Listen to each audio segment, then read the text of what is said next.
Þá það 6. dagskrárliður, Glerárvirkjun 2 stöðvarhús, deiliskipulagsbreytingar. Ingibjörg Ólöf bæjarfulltrúi tekur til máls.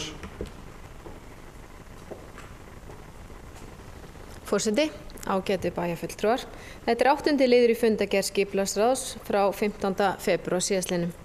Anton Örn Brynjarsson fyrir hönd Fallorku IHF sækir deiliskipulagsbreytingu vegna Glerárvirkjunar 2 við stöðvarhús. Skipulagsráð heimilaði umsækjanda að leggja fram tillögu að deiliskipulagsbreytingu.